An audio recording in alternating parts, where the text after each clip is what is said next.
Trazia, também, em si, a indicação: quem tiver ouvidos para ouvir, ouça. Trabalho de cura sutil. A sintonia com o processo de cura em Mirna Jade foi pouco a pouco ocupando nossa consciência.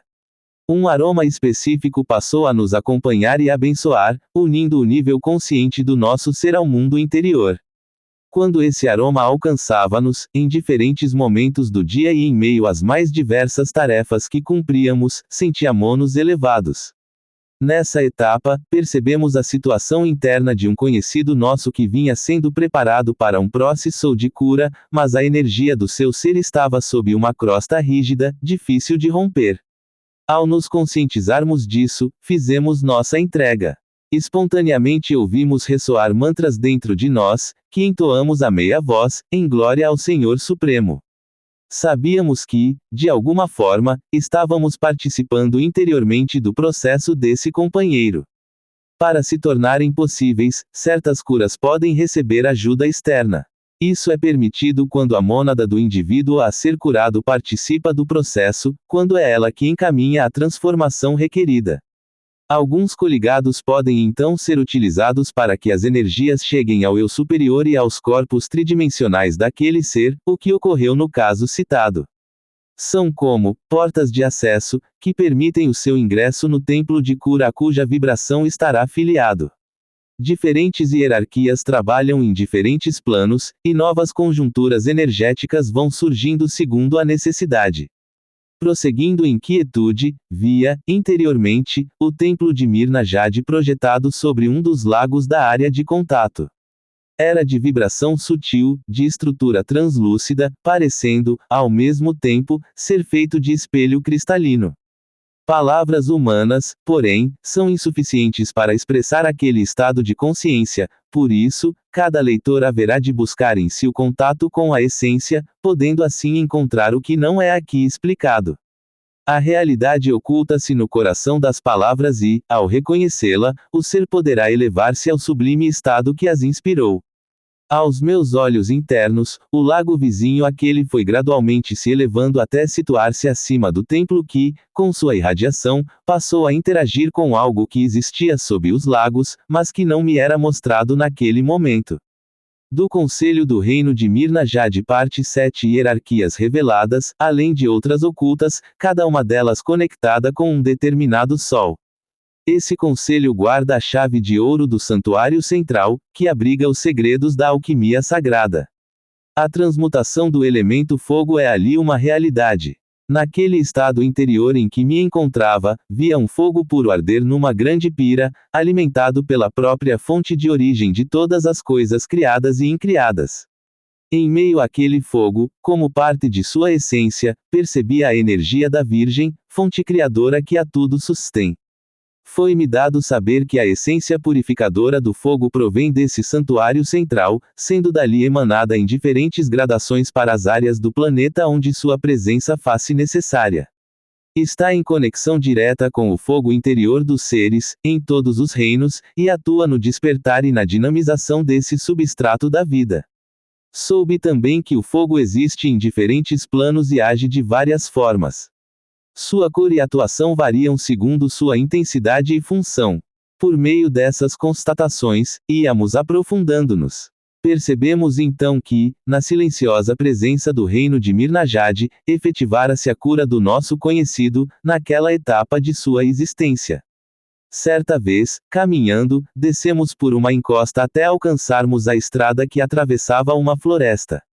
Paramos ali e, interiorizados, entoamos mantras. Prosseguindo a caminhada, vimo-nos, pouco adiante, defronte de um portal. Sua estrutura etérica podia ser observada com os olhos internos. Detivemo-nos, e ali formamos um círculo. O estado de oração e de entrega era buscado por todos os presentes, em diferentes graus. Havia uma potente energia atuando, e no centro do grupo surgiu, quase no nível físico, um ser feminino. Daquele portal descia, terra adentro, uma longa escada cujo final não podia ser percebido. Dava acesso ao mundo interior. Era como se o grupo estivesse sendo convidado a ingressar nele, como se estivesse sendo preparado para isso. Irmãos de outros planos de existência acompanhavam-nos de perto, e diferentes aromas foram sentidos durante todo o trajeto, mesclando-se com os perfumes naturais da floresta. A noite sem lua deixava bem visíveis várias naves trabalhando nos céus. Há sempre certa tensão inevitável, decorrente de expectativas e apreensões que o mecanismo humano cria, e que necessita ser dissolvida. Ao alcançarmos a estrada principal, clara e conhecida, podemos, então, ficar mais relaxados. Nessa altura, um aroma de rosas nos saudou. Paramos um pouco e permanecemos em silêncio. Logo depois, subindo de volta a casa, era o aroma de gerânio que inundava a estrada, elevando nossa consciência. A energia de todos estava reunida nesse momento, e qualquer dificuldade que porventura tivesse surgido durante o trajeto fora dissolvida. Foi então que, de um outro plano, dois seres retiraram-me do corpo físico e levaram-me em consciência para o alto. Percebi, naquele momento, um vórtice de energia que ascendia, elevando o grupo a uma vibração sutil. Um verdadeiro trabalho de cura era feito tanto nas paradas quanto na caminhada. Entráramos em outro sentido de tempo e de espaço e não sentimos as horas passarem, nem cansaço físico pela longa distância percorrida. De volta a meus aposentos, adormeci. Ao corpo vinham sendo solicitados períodos de sono, nos quais também um trabalho de cura parecia acontecer. Muitas forças involutivas encontram-se presentes hoje no planeta e investem contra os que se dispõem à purificação. O sono era, portanto, restaurador devido ao contínuo trabalho de transmutá-las.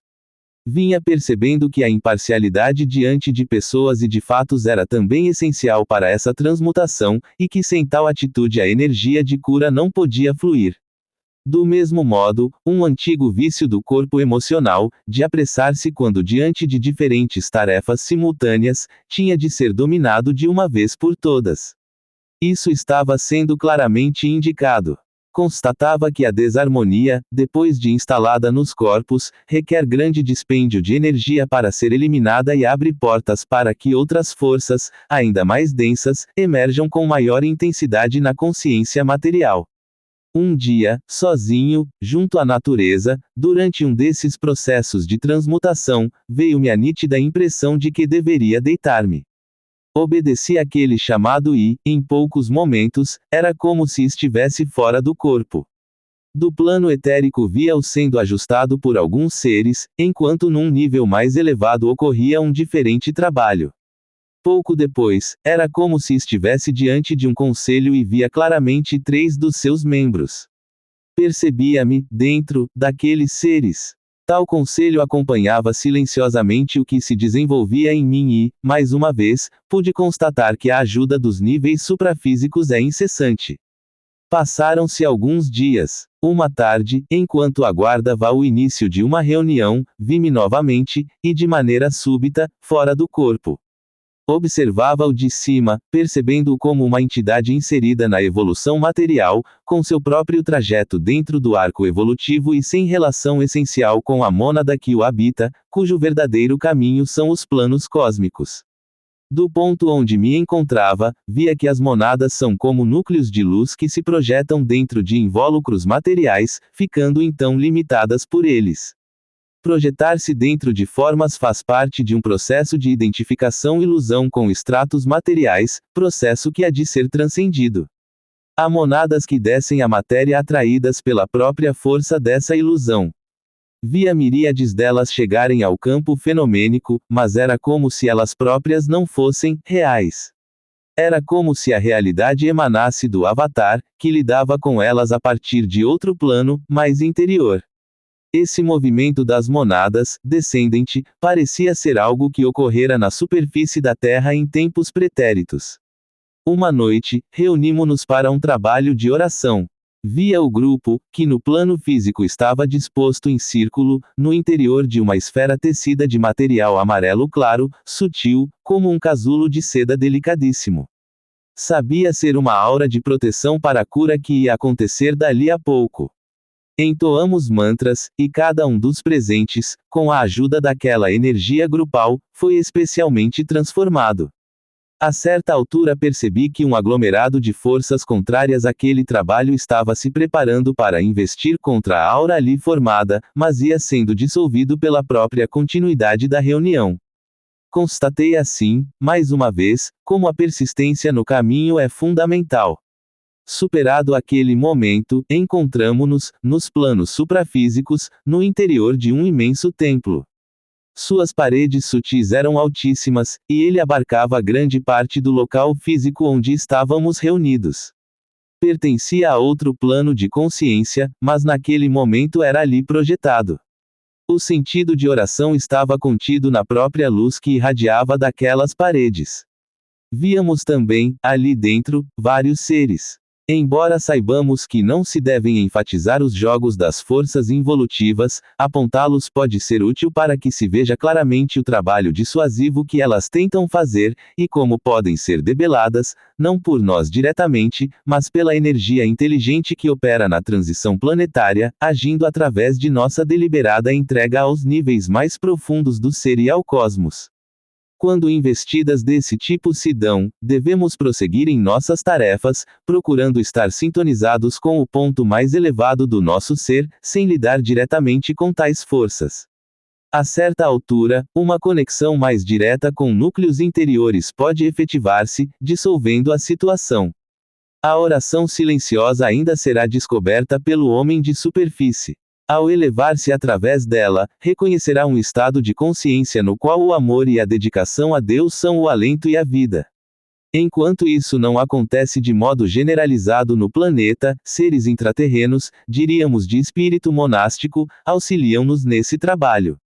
Charim charim charim, depois de atingir certo nível de desenvolvimento espiritual, o ser humano passa a buscar a cura não por motivos egoístas, mas pela lei do serviço, com abertura para uma pura cooperação.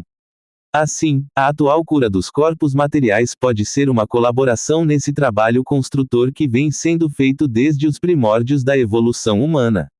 As enfermidades cardíacas deveriam ser tratadas com essências. O ajuste de deficiências cardíacas está energeticamente ligado ao processo respiratório, e como apoio a esse trabalho de harmonização deveriam ser utilizadas, basicamente, vibrações etéricas. No momento atual, pode haver necessidade de conscientemente nos abrirmos à colaboração com centros internos de cura que, assim, concentram sua elevada energia nos planos mais sutis do nosso ser. A luz dos essênios continuava a nos instruir. Algumas gotas de determinados óleos essenciais podem ser colocadas em água fervente para mantra de entrega e purificação em idioma Irdim, que, aspirando-se o vapor assim energizado, consigam-se efeitos vasodilatadores ou vasoconstritores que equilibrem certas oscilações cardíacas. A eficácia desses tratamentos reside na possibilidade de os vórtices energéticos que são esses elementos etéricos ajustarem nos corpos sutis os pontos em desarmonia, reintegrando-os ao padrão vibratório dos veículos. A energia que nos circundava e nos permeava ao captarmos essas mensagens era claramente de vibração intraterrena. Percebíamos que estávamos ladeados por seres, os aromas se intensificavam e se diversificavam. Tínhamos a impressão de estar diante de uma abertura para o mundo intraterreno, e nesse ponto nossa atenção foi atraída para uma nave que se fazia visível logo acima da linha do horizonte e que parecia estar nos ajudando. Esses aromas nos acolhiam, preenchendo-nos de amor e abrindo-nos para o infinito.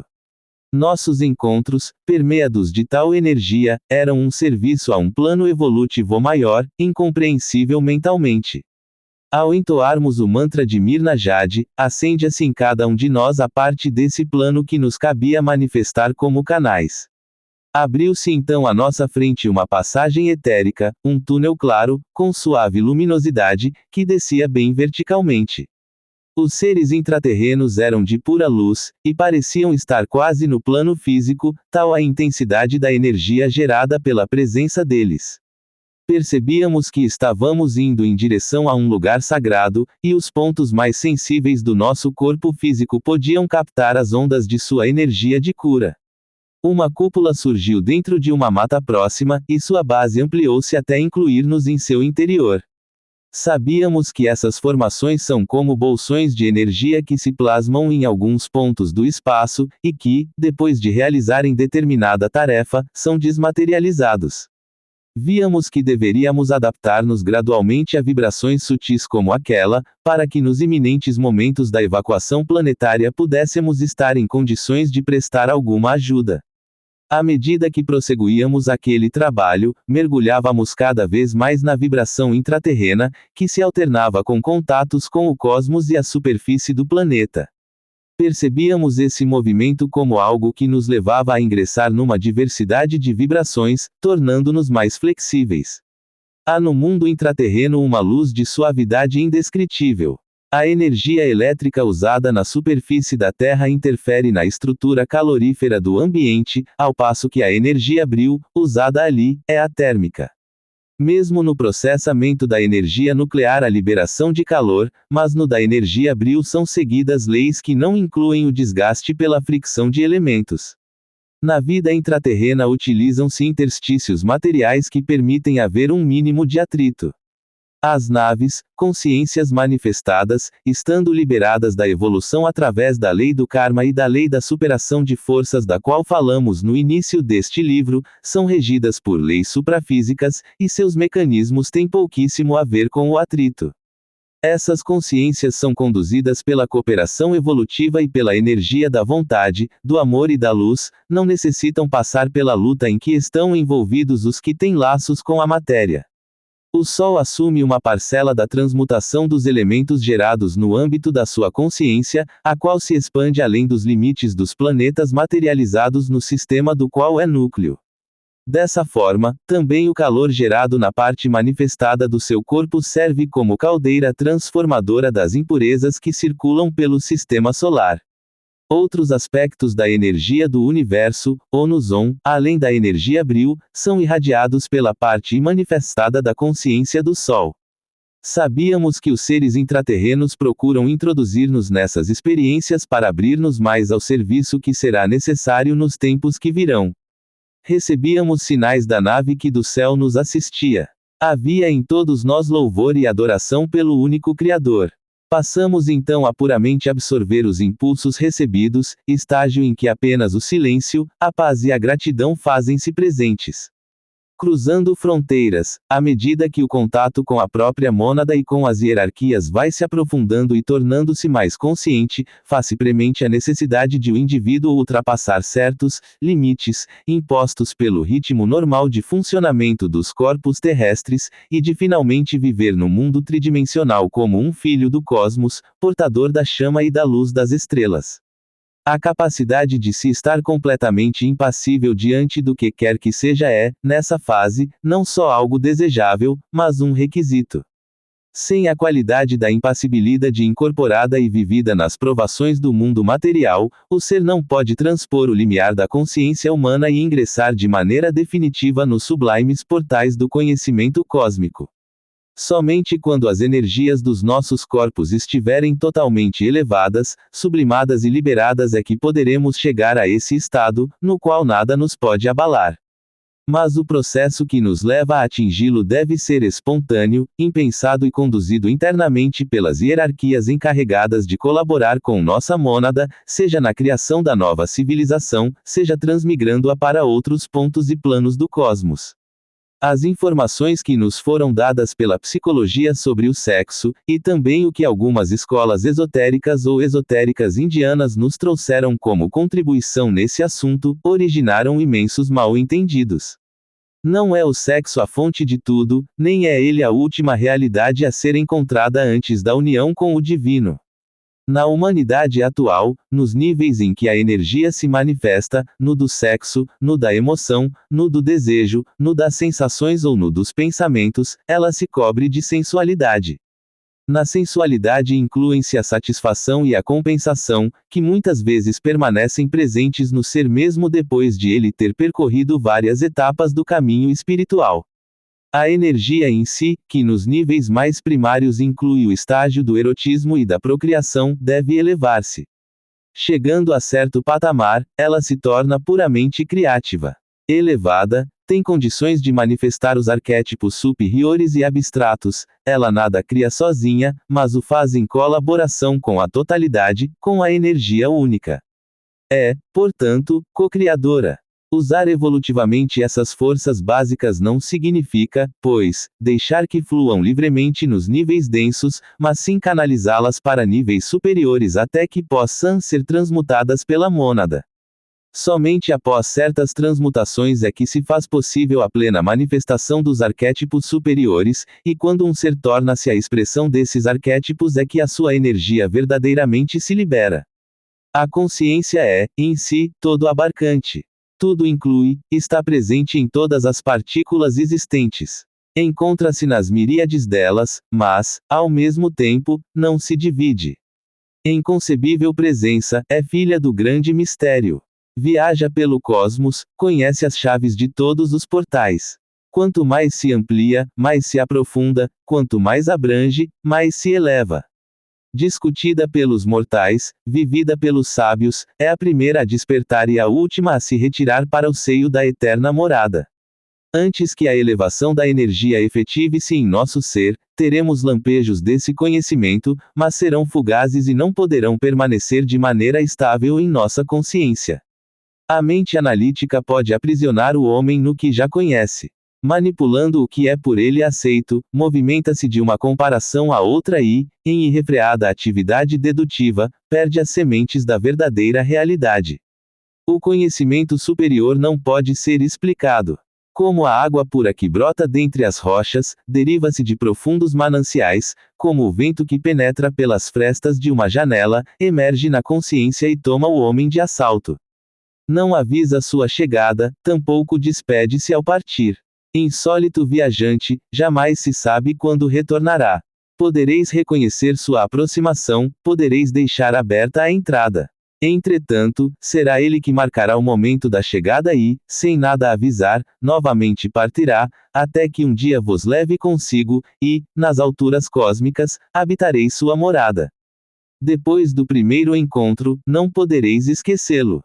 Mesmo que vos desvieis, distraindo-vos temporariamente com os movimentos exteriores, voltará a bater à vossa porta e, encontro após encontro, ainda que fugazes, construireis a ponte que um dia utilizareis, para alcançar o patamar que definitivamente vos levará à sagrada viagem ao mundo interior. O reino de Mirna Jade é, para a humanidade, um símbolo da vida monádica. Liberto da manifestação nos níveis materiais, projeta-se neles e, como sublime herança, intermedia para o homem os potentes impulsos que o cosmos lhe envia. No mundo das puras energias, tudo procede da fonte maior e para ela retorna. O silêncio abençoa o despertar, e a vibração celestial expressa em sons e cores o plano eleito para o encontro. Seres de consciência divina transitam por esse reino, e das galáxias distantes trazem a restauração do elemento luminoso na órbita terrestre.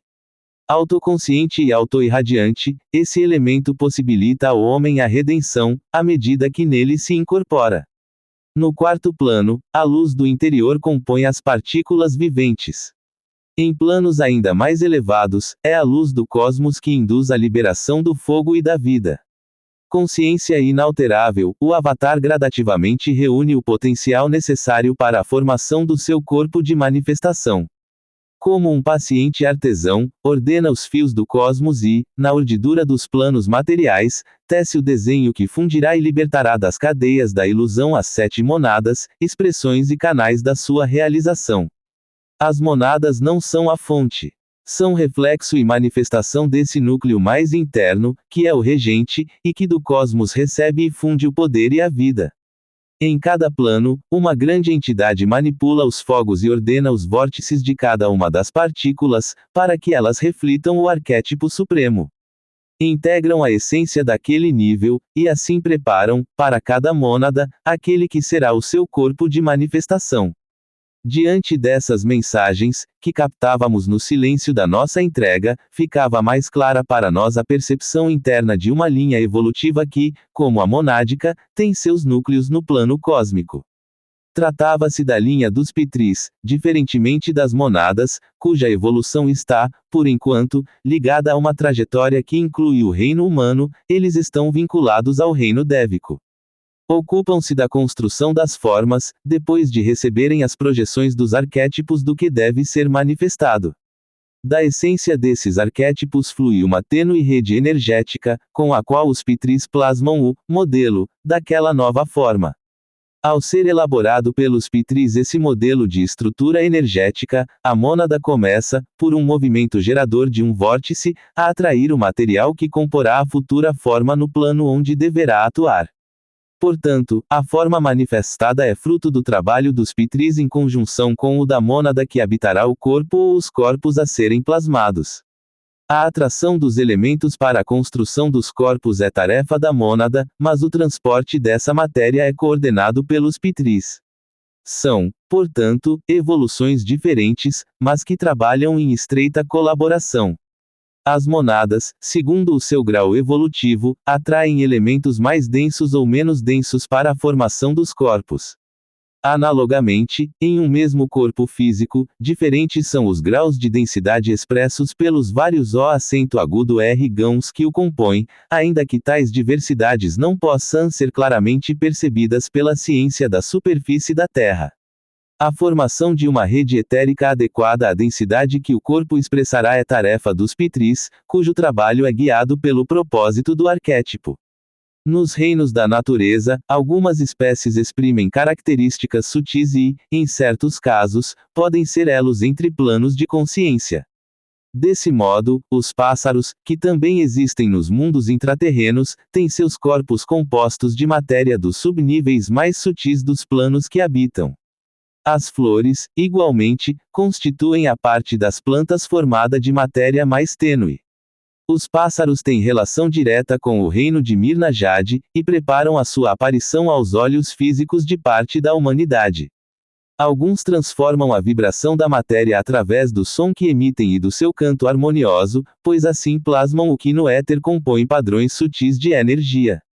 Outros o fazem através do movimento. As andorinhas, por exemplo, enquanto sobrevoam certos locais, percorrem os vórtices de energia neles existentes, como se tecessem no espaço sutil o desenho, que ali deve ser delineado.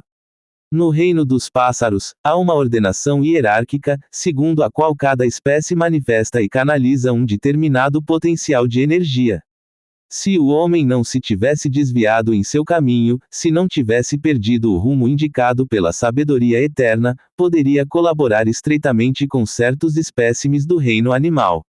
Mas é sabido que somente a proporção que ele tem seu traje sutil, traje de luz, tecido nos planos internos da vida, é que pode atuar pacificamente junto aos outros reinos e ser reconhecido, em sua verdadeira essência, por seus irmãos menores.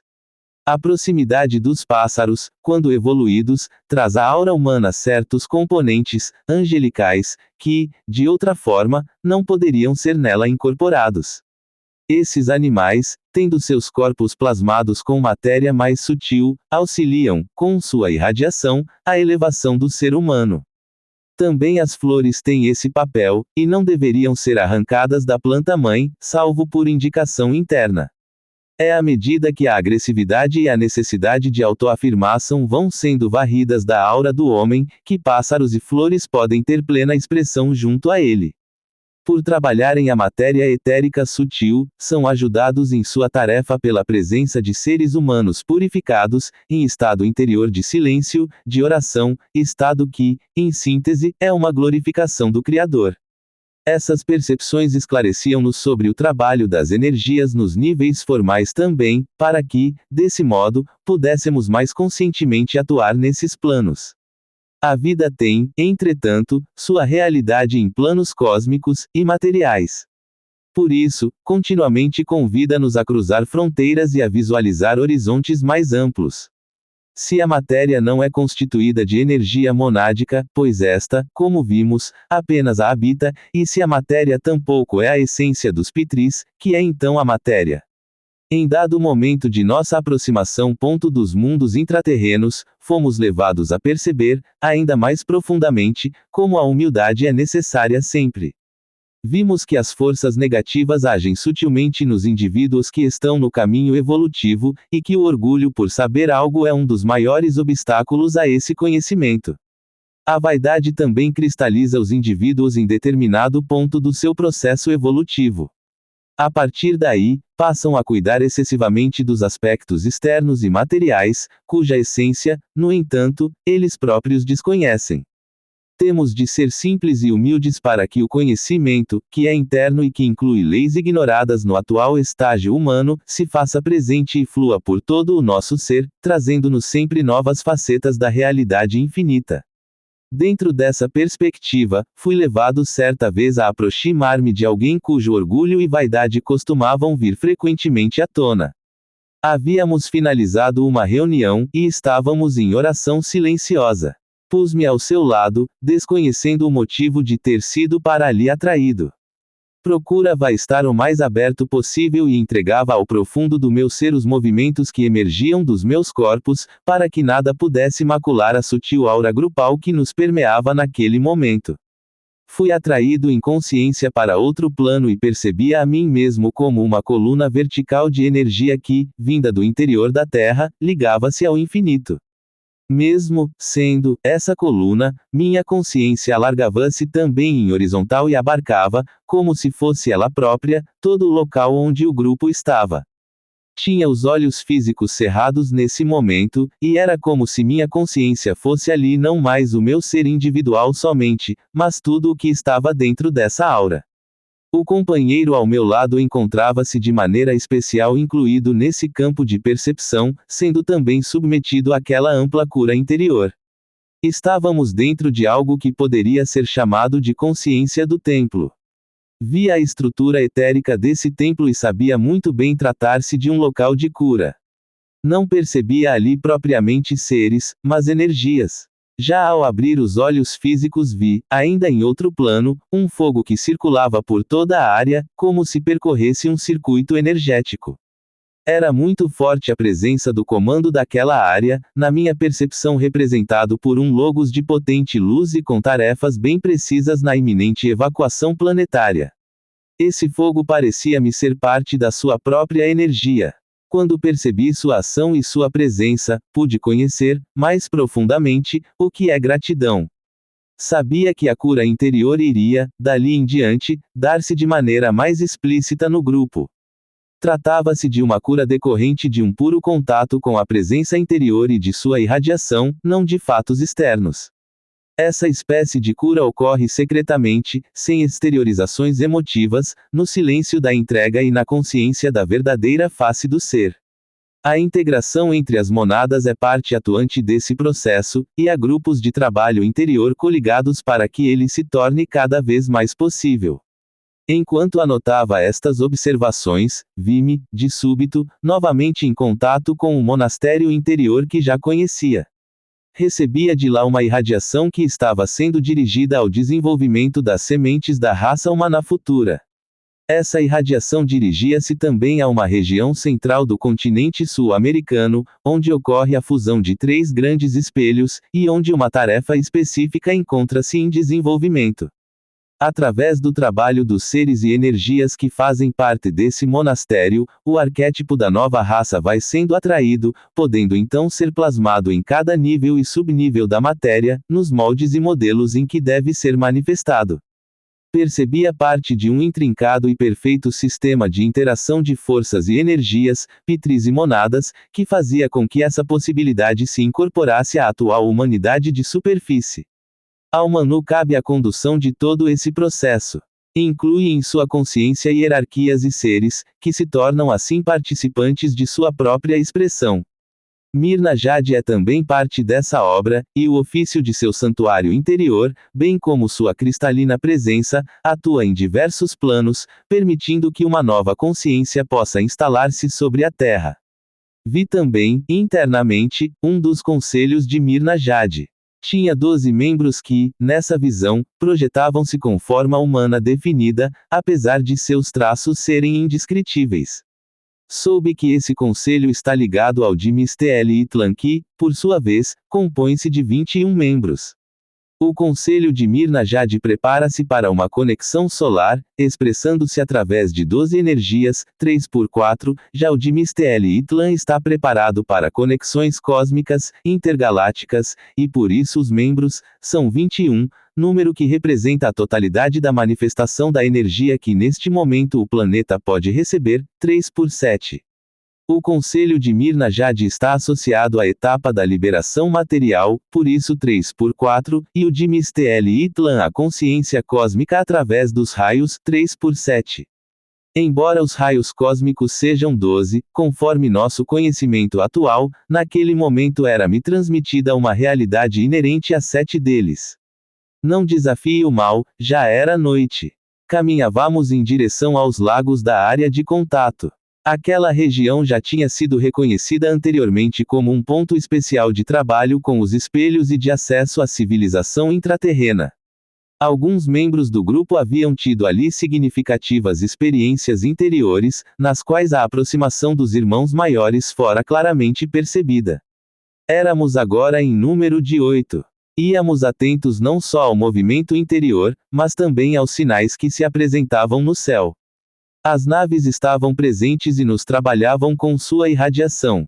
Tão pródiga era a manifestação dos irmãos que, ao ser entoado por nós um mantra específico do local, foi como se uma porta sutil se abrisse à nossa frente. Tinham uma vida de contemplação dentro das possibilidades do plano físico. A simplicidade, a renúncia ao cultivo de aspectos humanos trazia a energia da sabedoria e da luz às suas atividades, era o que naquele momento ressoava dentro de mim. Sabia tratar-se dos essênios. Por um instante vi-me num deserto, onde as sementes de uma nova vida sobre a terra haviam sido outrora por eles lançadas. Percebia potentes raios de energia, simbolizando consciências individuais, que partiam de um núcleo central e dirigiam-se a muitos pontos do planeta a fim de disseminar o conhecimento. Via que a maior parte dos essênios era constituída de seres intraterrenos, que traziam à superfície da Terra as sementes de uma consciência espiritual. Estes eram as raízes de todo o grupo, e jamais saíam fisicamente da área que habitavam.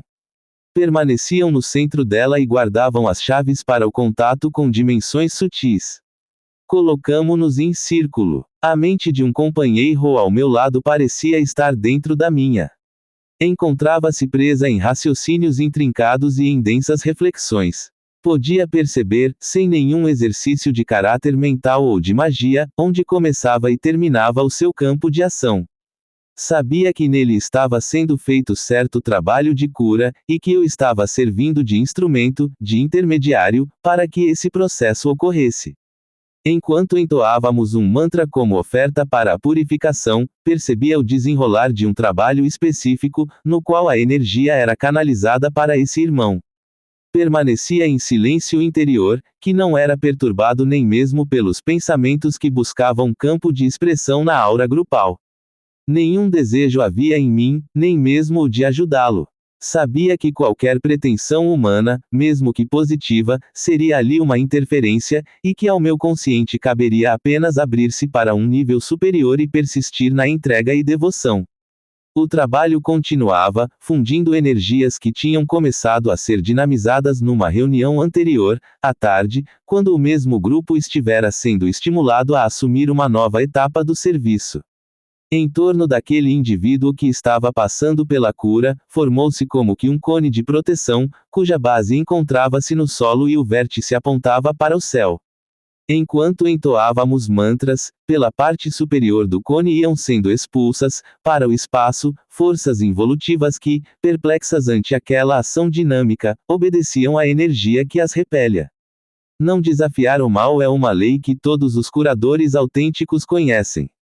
A atitude deles, quando se vêem diante de uma situação em que sua ajuda é necessária, é ficar em adoração ao Ser Profundo, em estado de oração silenciosa, disponíveis para que a energia trabalhe, que sai inconscientemente, para todos os seres implicados no processo. Se há em nós qualquer intenção pessoal de ajudar quando alguém precisa de cura, estaremos interferindo no seu processo, e receberemos o retorno por parte das forças retrogradas que se sentem acuadas. Doai vossa energia ao Pai inteiramente, e Ele a distribuirá, era o que nos chegava como indicação interna. Víamos que é bom, portanto, rejeitar a ideia de que servir é agir diretamente em alguma situação segundo o que percebemos ser o melhor.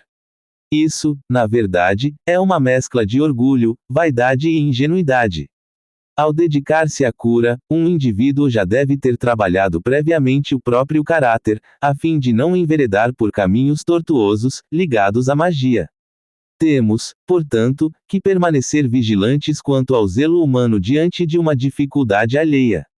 Há padrões de educação corrompidos ainda vigentes que, apesar de aparentemente elevados por levar-nos ao altruísmo, no campo da cura, induzem-nos a processos cujas consequências não estamos, ainda, preparados para enfrentar.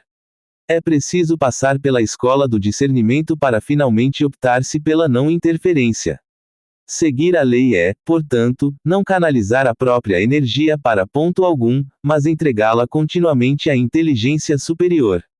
Há seres, porém, já libertos de certos laços com a matéria, que têm permissão para direcionar a energia, quando tal tarefa é coordenada interiormente e realizada segundo a necessidade da mônada do indivíduo a ser curado e segundo a determinação dos centros cósmicos que controlam a vida na Terra.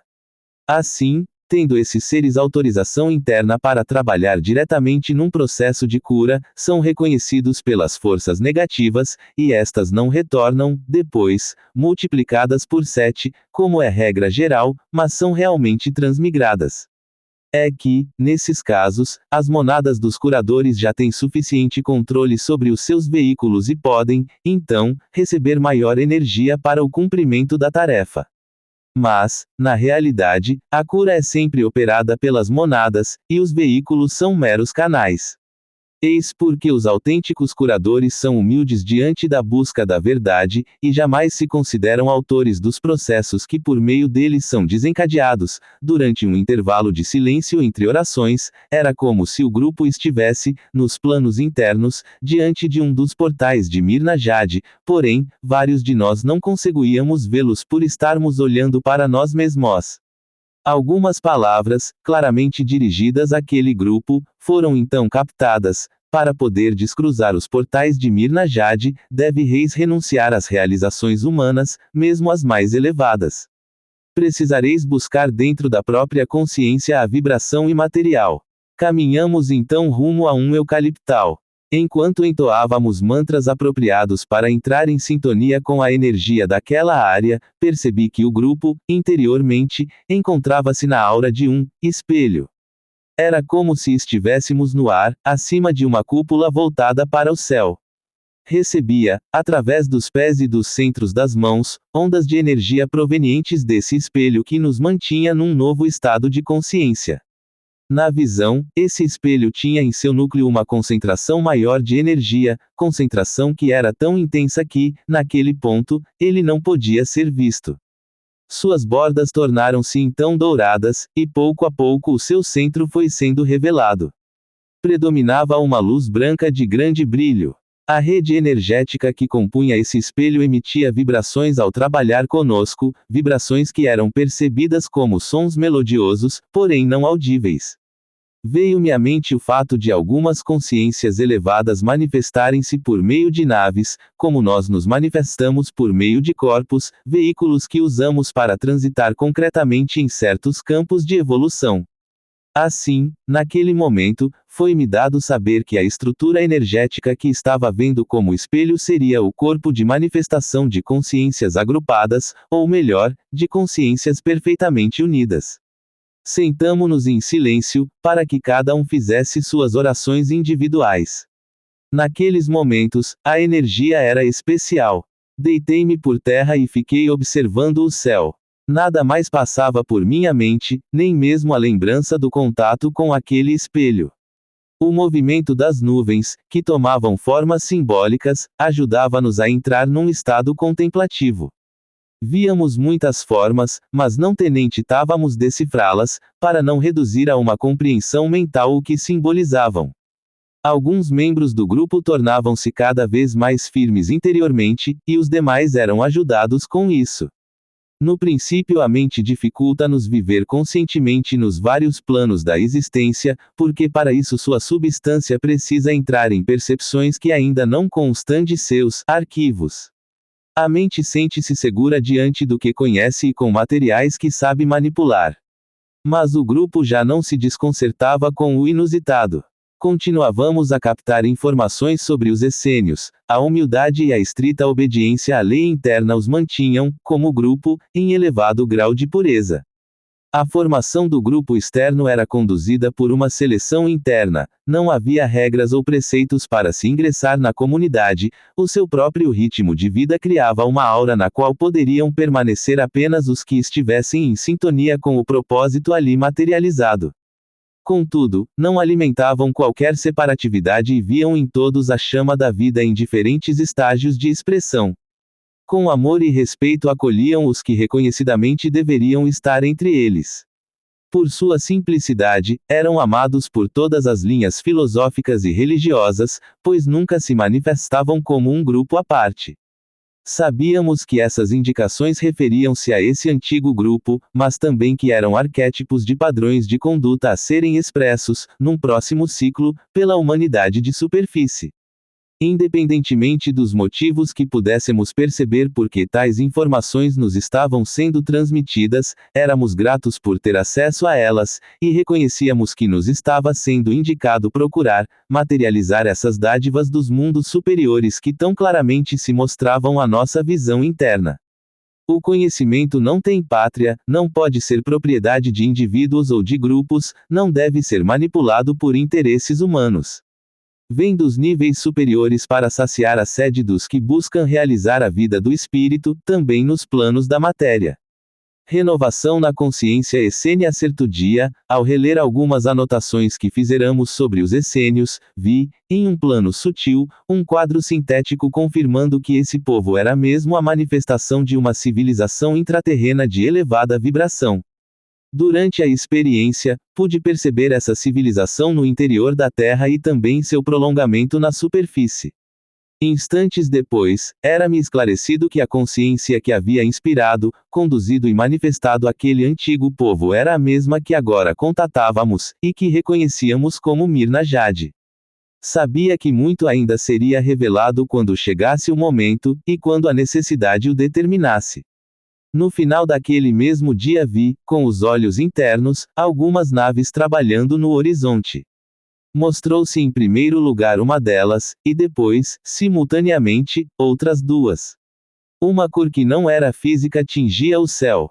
Senti então uma intensa necessidade de sono e, assim que me deitei, percebi que meus corpos estavam sendo trabalhados de maneira especial.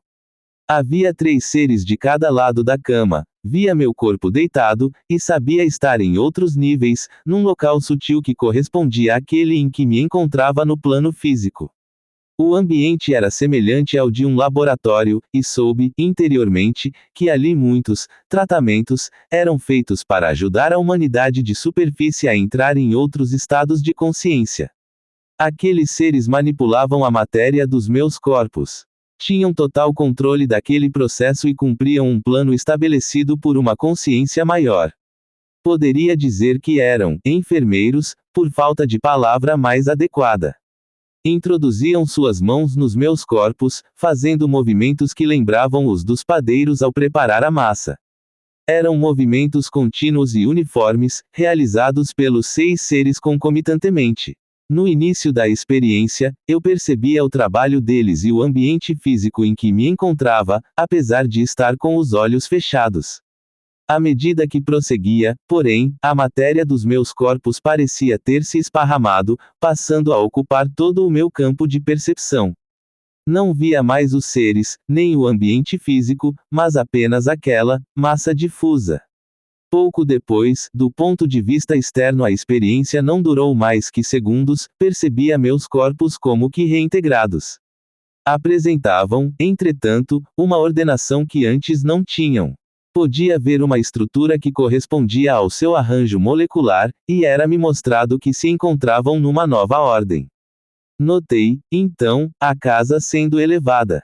Havia um vazio, que era preenchido por um fogo vindo de um ponto central, sob a sala e que se espargia por toda a base da casa. Esse fogo saía de um canal profundo, ligado ao interior da terra. Também a cama onde me encontrava, no plano físico, parecia ter sido elevada. Adormeci. No dia seguinte, estava novamente presente o contato com Mirna Jade e com a fonte de vida dos essênios. Era como se o grupo, como expressão dessa mesma vida, pudesse ser um canal para a manifestação de uma consciência superior. Durante um momento de interiorização, vieram-me, de maneira muito nítida, algumas informações adicionais. Foi-me dado saber que o espírito de harmonia habitava o coração dos homens daquele povo e suas manifestações tinham como base os ensinamentos emanados daquela fonte. Viverão sobre a Terra cumprindo uma tarefa cósmica, como expressão de uma avançada civilização intraterrena. Manifestavam padrões e modos de vida que não eram da superfície terrestre, mas que, por meio deles, imprimiam-se no éter planetário. Algumas das sementes por eles lançadas germinaram no decorrer dos tempos, não obstante as forças retrógradas e negativas que circulavam, e circulam ainda, no campo psíquico terrestre.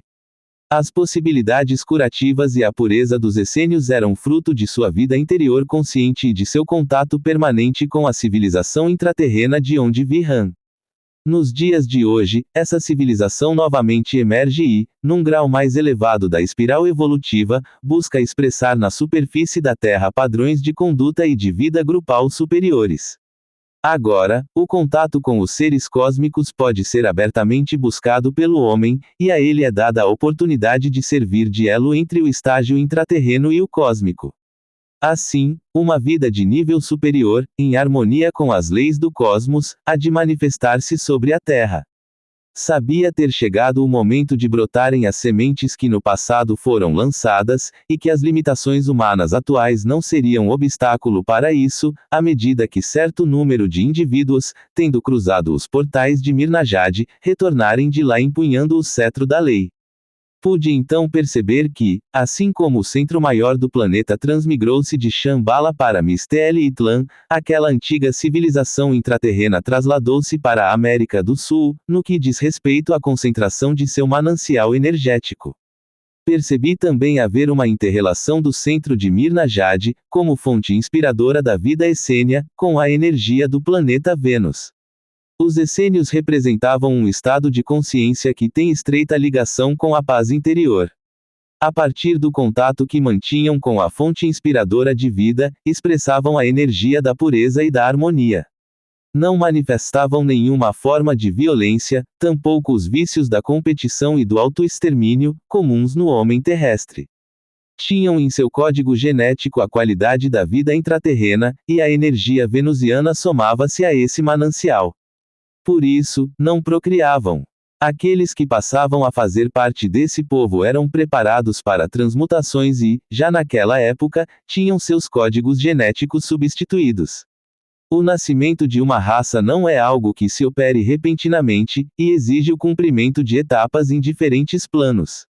A energia do Manu é regedora da expressão essênia, que era laboratório de uma nova manifestação. Essa expressão prosseguiu nos planos interiores da Terra, e mais uma vez lançará seus ramos na superfície, quando esta, após o holocausto global purificador, estiver reorganizada.